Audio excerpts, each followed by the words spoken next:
So ayan, inabot na po tayo ng gabi. Magandang gabi mga kasikap. Welcome po sa panibago na naman nating update. At ito nga po yung Padre Jacinto Zamora Bridge. Mag-update po tayo dito sa NLEX SLEX Connector, no? Ito po yung unang pier dito sa may Padre Jacinto Zamora Bridge bago tumawid ng Pandakan. Ayan, no?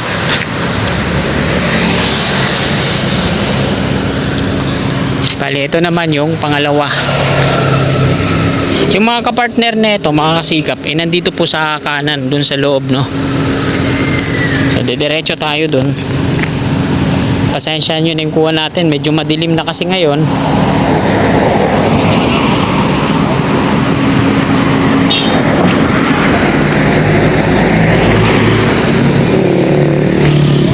So, dito tayo sa labas lang kasi ba mamaya ma-complain tayo.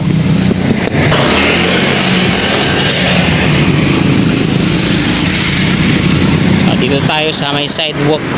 Ayan yung dyan mga kasikap, may mga heavy equipment na nga, no? Binakuran na rin pala nila. Bali ito tatanggalin to, no? Pag nagkaroon na ng mga kapartner to dito.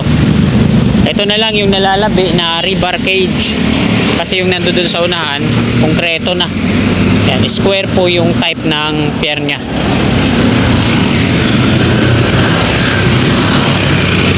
May nakabantay pala dyan, guardia. Dami mga rebar, oh. Bali 5 to dito na buo na. Ito yung double decker.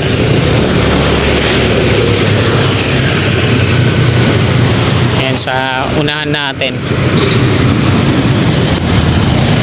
Ang gumawa po dito ay Dumduma Construction and Trading Corporation, Skyway Stage 3, Section 2A. NCR o North-South Commuters Railway Project. Yan, yung may bakod na yan.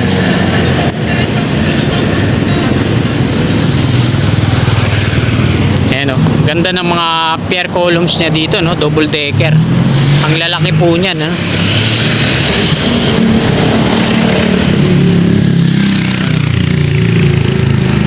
Southbound sa taas, northbound dito sa baba. Ito naman yung shoulder niya sa kanan. Ito yung off ramp sa baba, on ramp sa taas patungong south.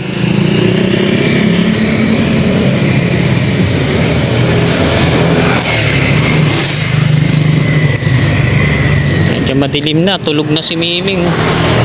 Bantay dito. Ito may mga ano, yung bala ng backhoe, yung hammer. Yan, bali 5 to na tapos na ng Dumduma Construction hanggang dun sa unahan kung saan nakalink na yung NLEX connector.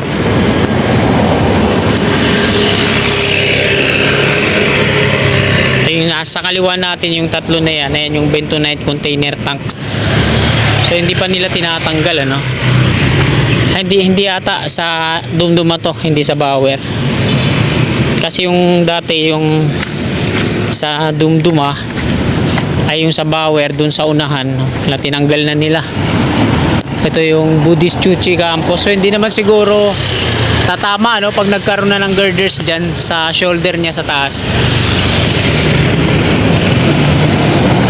Ang lalaki po niya, no, mga bentonite container tanks.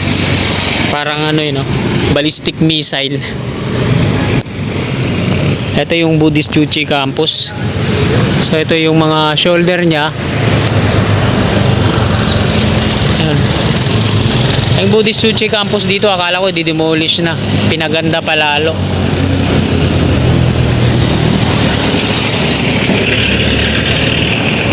Ano yung mga bentonite container tanks.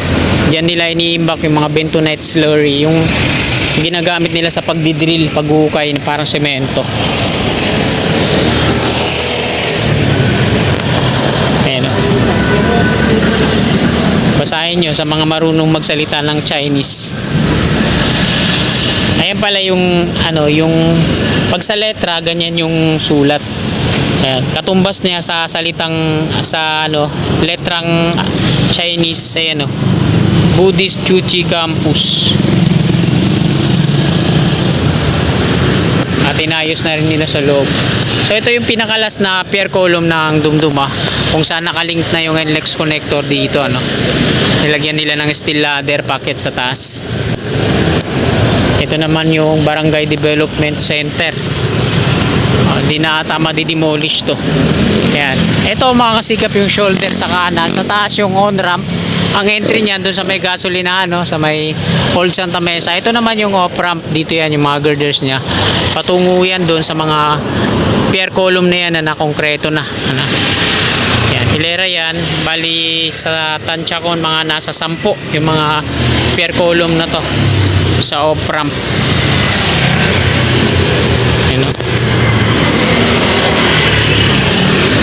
Yan. Bali yung on-ramp naman, yung nandun yung mga rebar cage na nandun, yan yung may mga support na mga frame set na scaffolding. Yan. Ayan, o. Tapos ito yung Paco Santa Mesa Road patungo dun sa Old Santa Mesa Street. Yan, tinanggalan na ng mga round concrete form. Tapos ayun, doon naman isasaklob yan sa kabila. So, nagkaroon na nga sila ng road markings sa taas. Na-asphalto na rin ng NLEX connector yun. 1, 2, 3, 4, 5, 6, 7. So 10 nga hanggang doon sa may abutment na gagawin nila.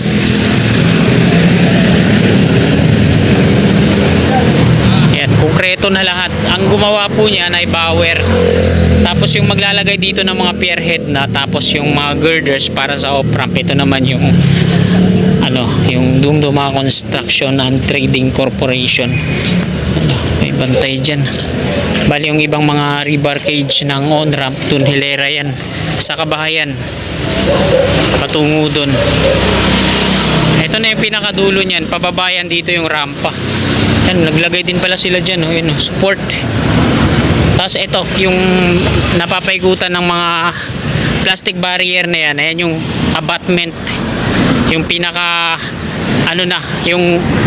yung rampa niya patungo dun. So ang ginagawa naman nila, hindi tinatambakan ng mga panambak, yung mga ginibang gusali na yan, mga bahay-bahay.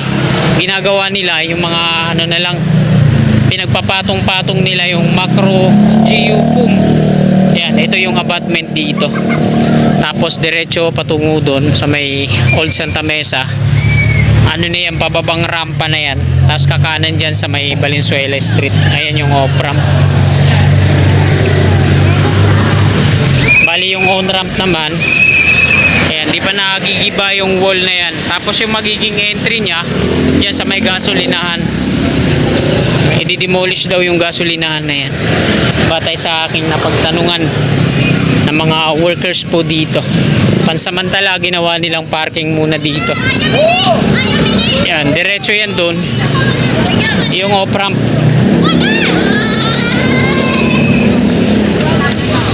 Yan, gigibayin pa tong wall na to dito. Yan. Dito kasi yung mga markings niyan. Yan. Ito mula dito sa may pula na to. Yan, patungo doon yung magiging entry. Yan, nabura. Ito yung point niya. Hanggang doon yung diretso. Yan, sa Old Santa Mesa Street na po yan dyan, mga kasikap. At nung nagtanong ako dito sa supervisor dito sa gasolinahan, dapat nung September pa nga daw to 2024 na demolish, kaso hindi pa daw matuloy. Ito, dito yung magiging entry niyan. Tapos yung off-ramp, pakanan yan dun sa Valenzuela Street. Natumba na yung signage nila dito. Yan, diretso yan dun. Old Santa Mesa Street na to patungo dun sa Ramon Magsaysay. So hanggang dito na lang mga kasikap tong video na to. Marami pong salamat sa patuloy niyong suporta. Magandang gabi po at God bless po sa ating lahat.